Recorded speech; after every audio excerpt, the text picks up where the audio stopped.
only thing we have to fear is in war, fear itself. there is no substitute for victory. Let us never negotiate out of fear.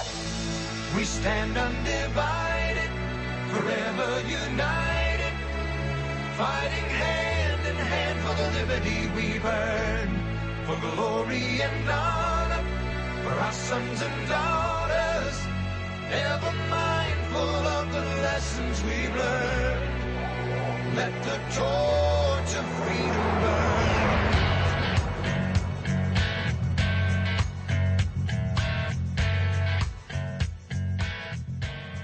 Welcome to the intersection of faith and politics. This is WallBuilders Live. Thank you for joining us today. Visit our websites at wallbuilders.com and also wallbuilderslive.com. Great information on both sites. At WallBuilders Live, you can get a list of all of our stations and also get archives of our recent programs over the last few months. So check it all out there at wallbuilderslive.com and also wallbuilders.com. Our goal here on the program is to look at things from both a biblical and a historical point of view and find out what we can do as citizens to preserve this freedom for future generations. So I'm Rick Green here with David Barton. David, got a question for you. What would be the basic things you need to know, or where would you go to find a test to know the basic things you need to know about what it means to be an American? What's a good source for that? I'm going to take it the other direction. George Barn and I did a book called U-Turn, and in that we talk about how that in family and in government and in church we have lost so much in the last 50 years. And so I'm just going to, I've got it here, I'm just going to read you some stats, and these are the basic things that I think most of us think people should know, but here's where we are. And by the way, this abysmal display of ignorance I'm about to present here, we pay a whole lot of money to get this done. We pay about $160,000 over the course of a student's career for them not to know these things. So it's not by accident. So this is not by accident. Two-thirds of Americans cannot name the three branches of government. Now, legislative, executive, judicial. 3 out of 4 do not know what the judiciary branch does, and 8 in 10 cannot even name one of the federal government's powers. So we spend $160,000 for kids not to know any of that. 7 in 10 do not know the Constitution is the supreme law of the land. 8 in 10 cannot name even 2 of the rights listed in the Declaration, and 44% don't even know what the Bill of Rights is. Only 1 in 4 can actually name one fundamental freedom protected by the First Amendment, and just 1 in 1,000 can name all 5 of those freedoms. And, of course, that's speech, religion, press, assembly, and petition. 60% cannot name even one of the 16 presidential cabinet-level departments, and only 4% can name as many as 4 of those 16 departments. Two-thirds cannot name a single member of the U.S. Supreme Court, and only 1% can name all 9 members of the court. Two-thirds cannot identify the type of economic system that made the United States the most prosperous country in the world. Now, we spend $160,000 a student to make sure they don't know this. This is not good stuff, bro. We're handing the country over. These kids who come out of school, they become our president, they become our Congress, our governors, our mayors, our school board. They become our teachers. And when they don't even know the 3 branches of government, how are you going to preserve constitutional separation of powers, which guarantees your freedom by keeping the branches from taking freedoms from the other? We can't do it. Well, no wonder the nation is not up in arms over the president becoming, a dictator and making law on his own and ignoring those separation of powers and ignoring the checks and balances and ignoring the role of the Congress and the courts. If they don't even know what the names of the branches are or what branches exist or what the source of our law is or what the highest law in the land, how in the world could they know how it's supposed to actually operate? When he says, I've got a pen and a phone, that doesn't bother them because they don't know what that means. You got to understand government. So we've got somebody on that's going to deal with this. It's Frank Riggs. And Frank Riggs, by the way, was a congressman in California for a number of terms, but he's with the Joe Foss Institute. And Joe Foss, for those that don't know, Joe Foss was the most decorated ace in World War II. And so he was over in the Pacific Theater, and I love it. I mean, he's out at Dakotas. He's a country boy. And his group of 8 Wildcats, the F-4Fs, great plane in World War II. But it was named after him. It was called Foss's Flying Circus, his 8 guys. And he had 2 sections. And I love this. He had the group called the Farm Boys, and the other group was called the City Slickers. So you can guess where these guys came from. But those 8 planes were responsible for shooting down 72 Japanese aircraft. He shot down 26 of them himself. He got the Medal of Honor for what he did. So the Joe Foss Institute, he goes on to be a general. He goes on to be governor of the state.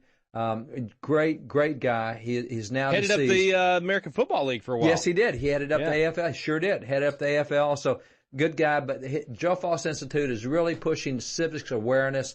And so Frank Riggs is telling us about a thing that's just happened in 2 states that hopefully is going to happen in a bunch more, where that we're going to say, if you're going to be an American kid in school, you ought to at least know as much as the immigrants who come here who've never heard about America in their life.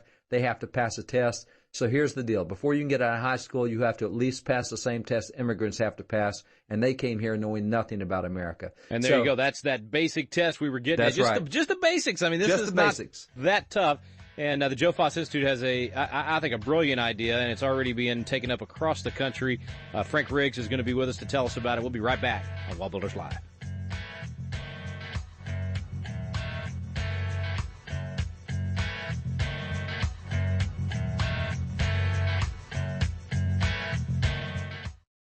This is David Barton with another moment from America's history. Around 1790, the infamous Thomas Paine wrote his Age of Reason, attacking religion and Christianity. Interestingly, one of the strongest defenders against Paine's attack was Benjamin Franklin. In fact, he stiffly rebuked Paine and told him, "He that spits in the wind spits in his own face." Do you imagine any good would be done by this attack against religion? Think how great a portion of mankind consists of youth who have need of the motives of religion to restrain them from vice, to support their virtue. I would advise you not to attempt unchaining the tiger, but to burn this piece before it is seen by any other person. If men are so wicked with religion, what would they be if without it? Benjamin Franklin believed that the practice of religion was one of the greatest assets of American society. For more information on God's hand in American history, contact WallBuilders at 1-800-8-REBUILD. Let the torch of freedom burn.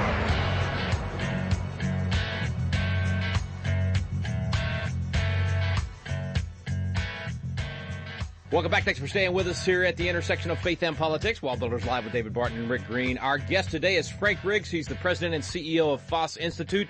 Former U.S. Congressman, successful businessman, and an education leader. Frank, thank you so much for joining us today, sir. It's a pleasure to be with you. Hey, you guys are getting a lot of attention right now for the movement across the country to get states like Arizona has just done to adopt these bills that actually require a kid to pass the basic citizenship test to graduate from high school. Where'd the idea come from? God bless you guys for doing it. Imagine that. Well, it came from the Joe Foss Institute, because our mission is to close the civics education gap, the growing gap, what some people have called the civics education deficit disorder in America. And our other mission, I mean, they go hand in hand, of course, is to prepare our youth, the next generation, for their responsibilities as American citizens, at a minimum, to be informed and engaged citizens and hopefully to take the mantle of leadership. Well, there's definitely a need. You know, study after study comes out and shows that gap and shows how little we know about basic things about how our government works. And, of course, you know, these kids coming out, they're the citizens of tomorrow. They've got to be we the people. They've got to be the ones to hold our government accountable. If they don't know how the system works, they cannot do that. What kind of response are you getting from state legislators and others across the country? Do they say, oh, this is too hard, or do they, you know, how are they responding to this? No, some have said it's too easy, too low a bar, if you will, but we said this is just the floor.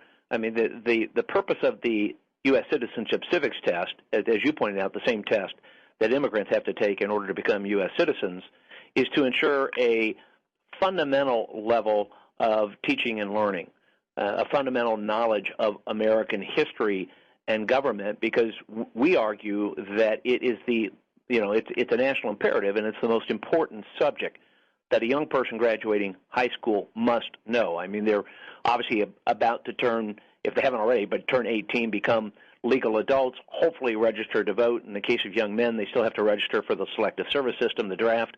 They need to be prepared for their roles and responsibilities as citizens, and they need to understand, very importantly, that our freedoms and our rights and our liberties that we enjoy as American citizens that we derive from our Creator. Those freedoms, those rights and liberties have been protected by our men and women in uniform since our country's founding. So, like I said earlier, it's a national imperative, and for us here at the Foss Institute, it's a very big mission. Well, you guys also do great work in putting veterans in front of these students. When I was a legislator in Texas, we passed I had a bill that created Celebrate Freedom Week, so that every kid in Texas had to study the Declaration of the Constitution. But what we did to try to help implement that was encourage veterans to go volunteer and get in front of students. So when I saw that on your website, I just leapt for joy. You guys are doing this all over the country. You've reached, over 1 million students now with your programs? Well over 1 million, Rick. More like 1.5 million, and that is that's our legacy program. That really our core mission. We call it the VIP program, the Veterans Inspiring Patriotism Program, and it was the program that really the late General Joe Foss and his widow Dee Dee Foss, who's 97 years old, our chairman emeritus, still with us, going strong. But it was really the program that they started when they founded the Joe Foss Institute. We've always said, who better than a military veteran, right, to go into the classroom or appear before a youth group to talk about those rights, those freedoms, those liberties that, as I said earlier, our men and women in uniform have defended and preserved since our country's founding. Of course, General Foss had a very, very distinguished, courageous military record. He was the ace of aces, Congressional Medal of Honor recipient at the beginning of World War II in the Battle of Guadalcanal as a Marine combat pilot.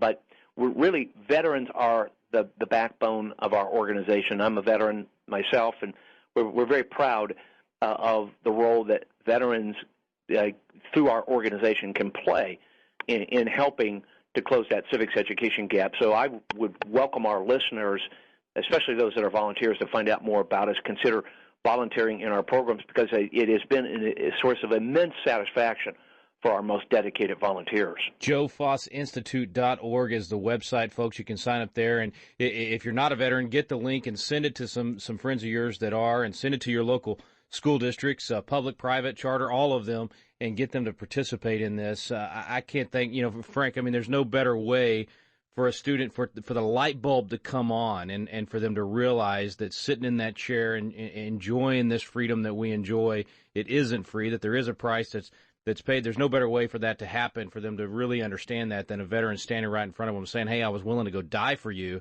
It's time for you to live your freedom and appreciate what you got. That's one of those pivotal moments. And even, people say, well, you're not going to reach, and all the kids don't pay attention. Look, if you reach one kid in that classroom that day, if that veteran is able to connect with one student, that could have huge results for our country going down the road.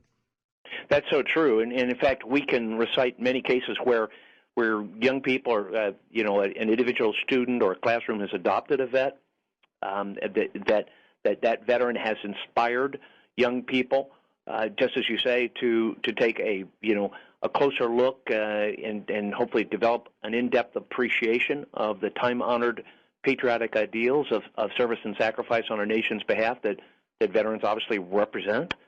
So it's a great program, and we're building on that now. We used to think that in the early days of the Foss Institute, it sufficed to have that veteran in the classroom, basically living history, talking about their own service, giving that kind of oral history, that testament to those patriotic ideals of service and sacrifice. But today, I don't think that's enough, and that's why we've adopted the newer mission, the Civics Education Initiative, trying to get all 50 states to basically follow our lead here in Arizona. We were first in the country to enact a bill requiring the passage of the civics test as a high school graduation requirement. North Dakota now has, and the legislation is pending in 21 other states. But that's why we've expanded our mission, because we realize there is this growing civics education gap in our country. And, I think it was Jefferson that said, we in America do not have government by the majority. We have government by the majority who participate. So we want our young people to again, really understand their rights and the flip side of that coin, their responsibilities, and we want to do everything we can close that gap and to promote informed, engaged citizenship. Very quick break. When we come back, we'll talk about what you can do at home to be involved in this, how you can get this done in your state. Frank Riggs is our guest. Stay with us. We'll be right back on WallBuilders Live.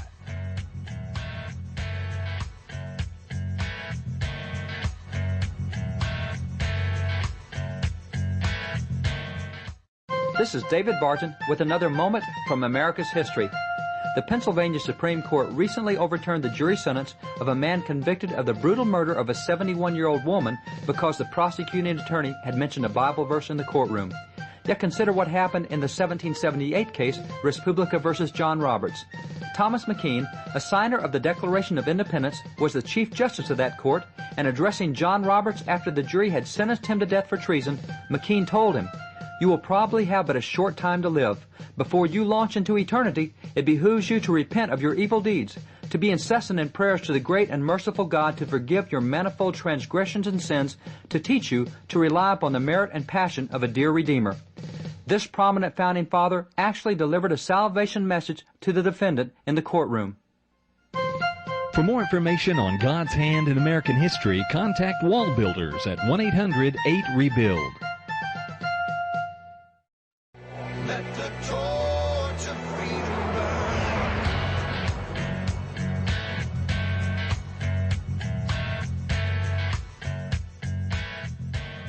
Welcome back. Thanks for staying with us here on WallBuilders Live. Frank Riggs, our guest. He's president and CEO of Foss, the Foss Institute, the Joe Foss Institute. Their website, joefossinstitute.org. A great initiative taking place across the country, trying to get every state to adopt this policy that you got to pass the basic citizenship test in order to graduate from high school. Frank, you were talking before we went to break about where it's passed already. The only problem I have with this whole thing is that it started in Arizona instead of Texas.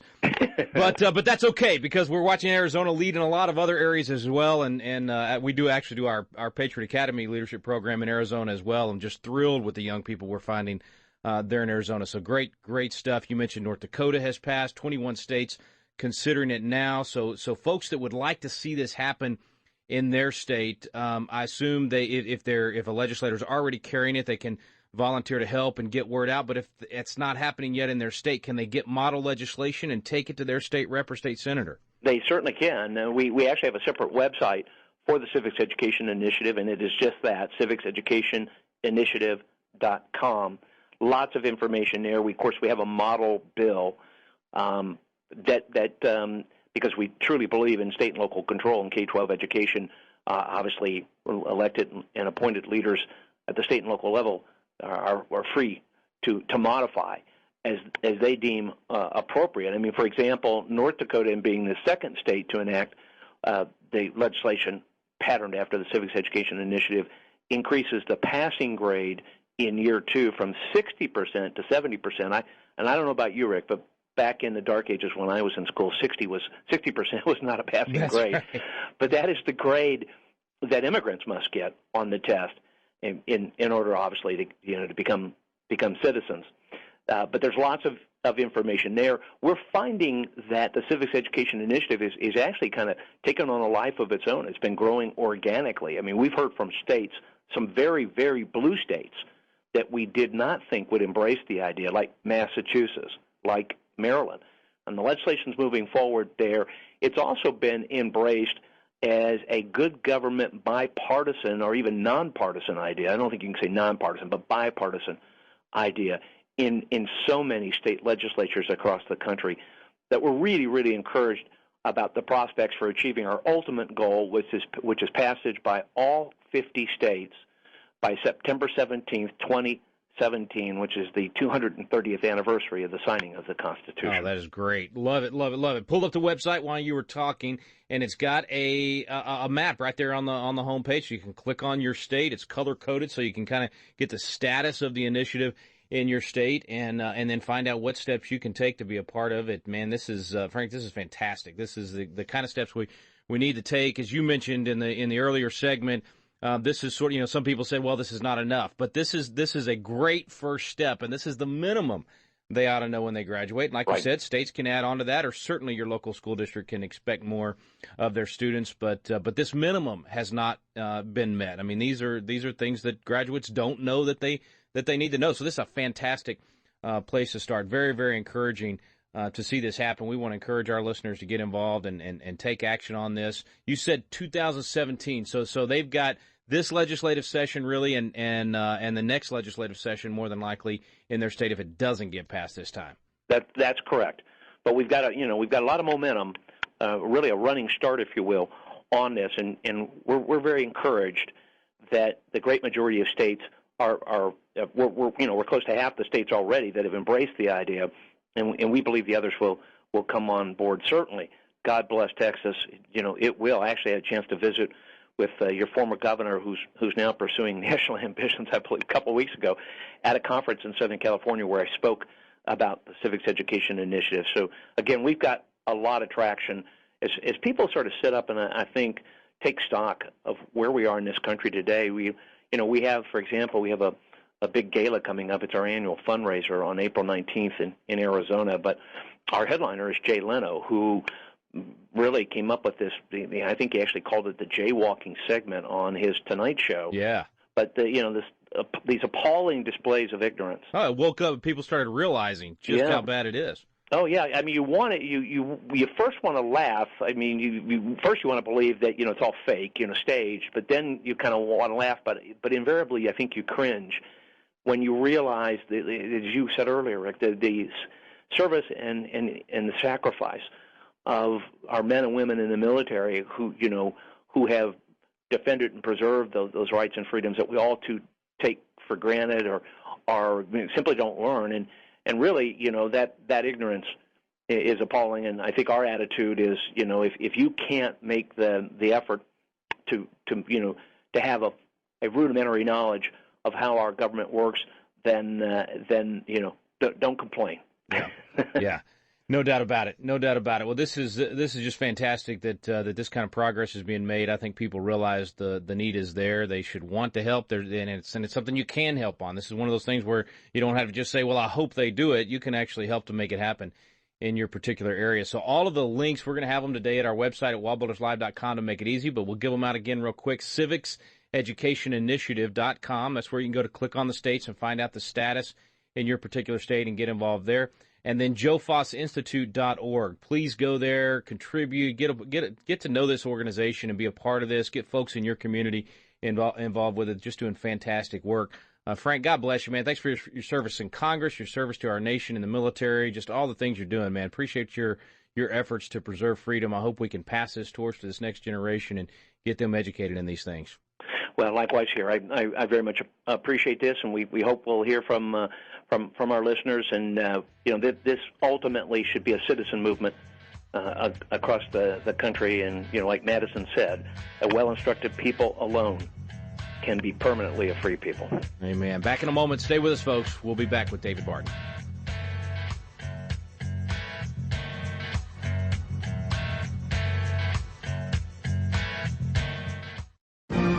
Have you noticed the vacuum of leadership in America? We're looking around for leaders of principle to step up, and too often, no one is there. God is raising up a generation of young leaders with a passion for impacting the world around them. They're crying out for the mentorship and leadership training they need. Patriot Academy was created to meet that need. Patriot Academy graduates now serve in state capitals around America, in the halls of Congress, in business, in the film industry, in the pulpit, in every area of the culture. They're leading effectively and impacting the world around them. Patriot Academy is now expanding across the nation, and now's your chance to experience this life-changing week that trains champions to change the world. Visit patriotacademy.com for dates and locations. Our core program is still for young leaders 16 to 25 years old, but we also now have a citizen track for adults. So visit the website today to learn more. Help us fill the void of leadership in America. Join us in training champions to change the world at patriotacademy.com. Let the torch of freedom burn.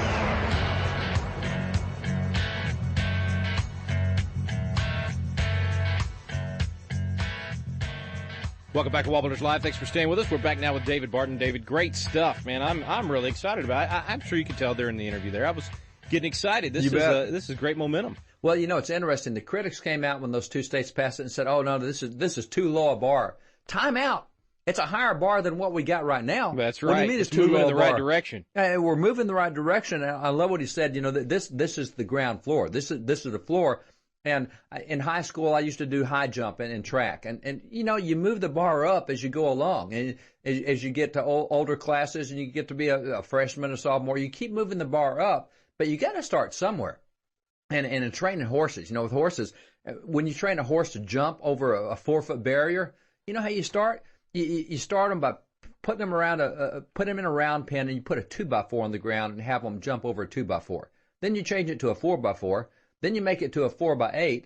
Then you put it on top of a couple of haydite blocks, which are about 16 inches high. I mean, you start at the floor and you keep raising the bar. So the criticism that, this is too low a bar, it is higher than where these kids are right now. It's a harder test than what they're taking, and it's moving the right direction. I really do. And I love the fact that Dakota said, well, your first year you can pass it with 60%, but the second year you got to be at 70%.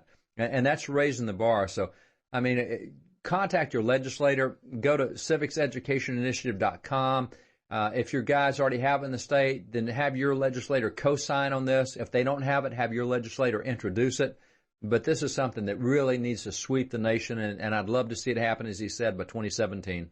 Yeah, it's fantastic. I love having that objective standard as well. So school, you can't get around it. I mean, these are the basics. Here they are. It's in black and white. It's right there on the test. You got to be able to get at least 60%. And by the way, all that stuff I read at the beginning, I'll guarantee you that 99% of immigrants can answer the questions I just asked at the beginning, and 60, 70, 80% of Americans can't. And so you're right. That's the basics. We got to know that at least. Thanks, Frank Ricks, for coming on with us today. Check out those websites today at WallBuildersLive.com. Thank you for listening to WallBuilders Live. We stand undivided.